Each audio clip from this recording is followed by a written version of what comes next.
Bienvenue à vous dans cette nouvelle vidéo d'actualité auto. On commence ensemble une nouvelle semaine d'actualité, celle du 15 septembre 2025. Et pour cette première vidéo de la semaine, nous allons déjà parler un petit peu de Stellantis pour pas mal de sujets différents. Déjà parce que le groupe a dévoilé des nouvelles motorisations et l'une d'entre elles est une nouvelle version du 1 litre de PureTech développée en secret. Nous allons ensuite parler de Renault qui confirme une nouvelle génération de Renault Captur. Pour l'année 2027, on parlera de Citroën qui s'éloigne du monde du rallye pour se rediriger plutôt vers la Formule E. Puis pour terminer, on parlera de BMW qui annonce, je pense, plutôt ce qui s'apparente à une bonne nouvelle puisqu'elle compte simplifier ses systèmes d'infotainment, expliquant qu'au final, on n'a absolument pas besoin d'avoir sur sa voiture en double les équipements qu'on a déjà sur son smartphone. Ce sont donc les sujets de cette vidéo d'ouverture de cette semaine du 15 septembre 2025. Comme d'habitude, si vous appréciez mes contenus et que vous voulez donner un petit coup de pouce à ma chaîne, n'hésitez pas à le faire gratuitement en laissant un petit like, en vous abonnant comme d'habitude, en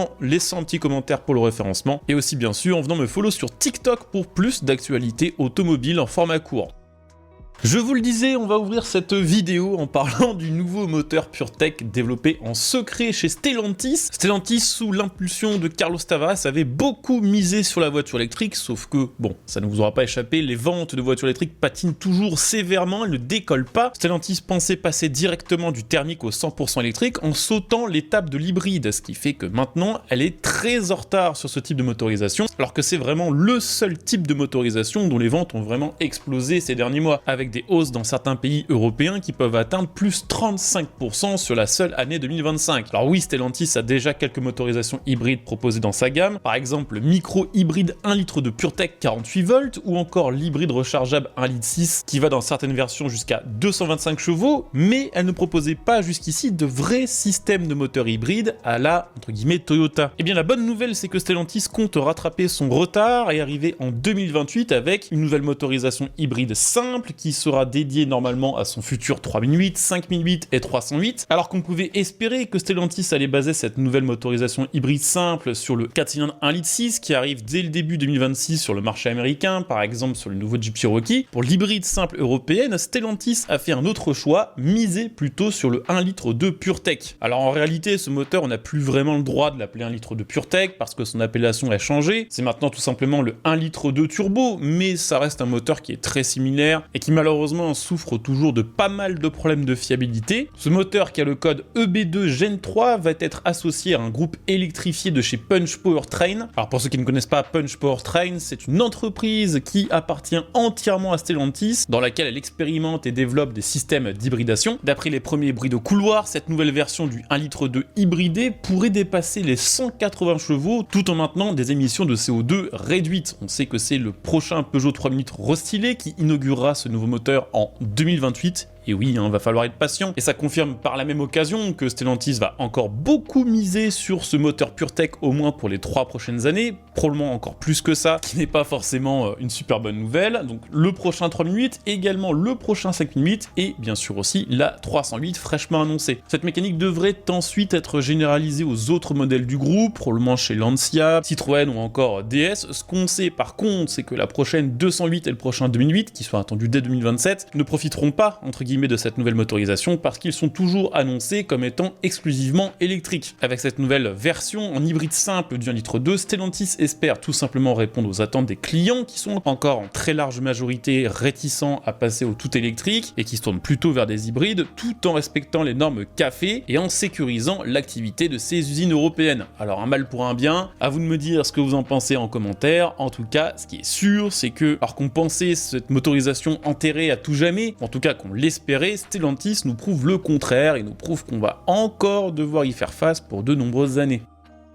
On va également parler de Renault, puisque même si Renault a beaucoup misé sur la Clio 6 au salon de Munich, ce qui est normal puisque la Clio fait toujours partie des best-sellers de la marque, Renault confirme quand même que le Captur ne sera pas oublié. Effectivement, la marque aux losanges prépare pour 2027 la 3e génération de son SUV citadin qui viendra prendre le relais du Captur 2 restylé en 2024. Ce qu'on sait, c'est que même si Renault compte toujours beaucoup sur la voiture électrique, notamment avec la R5, la R4, mais également la future Twingo, Renault conserve une stratégie thermique afin de maintenir un volume de production élevé et que ce Renault Captur 3 jouera justement ce rôle de pilier jusqu'à l'échéance de 2035. Pour résumer, oui, le prochain Captur sera disponible dans des versions équipées d'un moteur thermique probablement hybridé. Ce qu'on sait, c'est qu'il sera basé sur la plateforme CMF-B, qui est la même plateforme que celle de la Clio 6. Qu'en termes de longueur, il devrait être aux alentours des 4,30 m, c'est-à-dire à peu près au niveau de ses concurrents Volkswagen T-Roc ou encore Peugeot 2008. Il y a de fortes chances qu'on retrouve dessus du coup les mêmes motorisations que sur la Clio 6, c'est-à-dire le nouveau 1,2 litre TCE 115 chevaux, ainsi que la version EcoG qui pourra aussi rouler au GPL, dont on a beaucoup parlé ces derniers temps. Prolong une version hybride 160 chevaux qui a déjà été introduite d'ailleurs sur la nouvelle phase du Captur de deuxième génération, et que côté design et côté intérieur, il devrait reprendre pas mal d'éléments de la Clio 6 qui au final va un petit peu définir le nouveau look, le nouveau visuel de Renault pour les peut-être 10 prochaines années. C'est-à-dire un style plus sportif avec une calandre hexagonale, des feux arrière en 2 parties, un habitacle modernisé avec double dalle numérique en 10 pouces, un petit volant compact un petit peu à la Peugeot justement, comme sur le 2008, et le système multimédia Open Air Link avec service Google intégré. Donc il devrait être présenté au début 2027 pour une commercialisation fin 2027, il devrait être produit en Espagne et on estime que son prix de lancement sera quand même aux alentours des 28 000 €.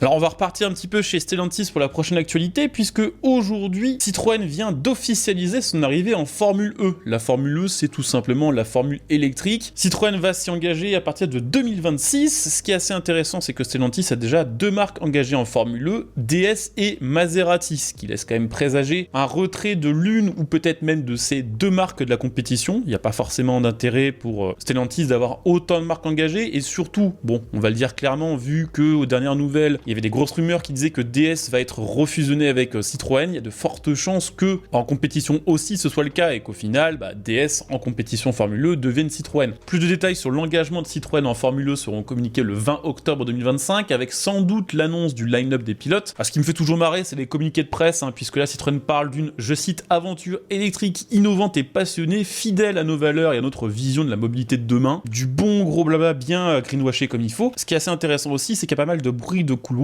qui disent que Citroën arriverait en Formule E pour se dégager du rallye, pour laisser la place à Lancia, qui appartient également à Stellantis et qui a beaucoup de mal à avoir une image intéressante et à se développer. Beaucoup pensent donc que Stellantis va essayer de développer Lancia via l'image en rallye, ce qu'elle a commencé déjà à faire en intensifiant ses efforts, en lançant par exemple une Y électrique Rally 4, également la création d'un trophée Lancia en Italie, et le développement d'une nouvelle version rallye de la Y, ce coup-ci en Rally 2. Si ça venait à se confirmer, c'est comme on va dire une grosse page de l'histoire du sport auto qui se tourne, puisqu'on rappelle quand même que Citroën avait marqué les esprits pendant de nombreuses années avec la domination des Xara, des C4 et des DS3 qui ont probablement marqué la mémoire des enfants des générations 80 et 90. Donc on verra ce qui se confirme ou pas. Ce qui est sûr, c'est qu'effectivement Stellantis est en train d'essayer de réorganiser un petit peu toutes ces divisions sportives, avec Peugeot qui est surtout engagé en endurance, Lancia et Opel maintenant plutôt sur le rallye, Citroën plutôt sur la Formule E, Maserati plutôt pour l'image sportive de route. On verra ce que Stellantis se confirme ou pas dans les prochains mois. Pour terminer, je voulais vous parler de complètement autre chose, puisqu'on va parler un petit peu de BMW qui s'apprête justement à simplifier l'intérieur de ses voitures et surtout les systèmes d'infotainment. Je pense que vous êtes nombreux ici à penser que les voitures modernes, malheureusement, ressemblent de plus en plus à des smartphones sur roues et que dans beaucoup de cas, il y a énormément de fonctionnalités d'infotainment,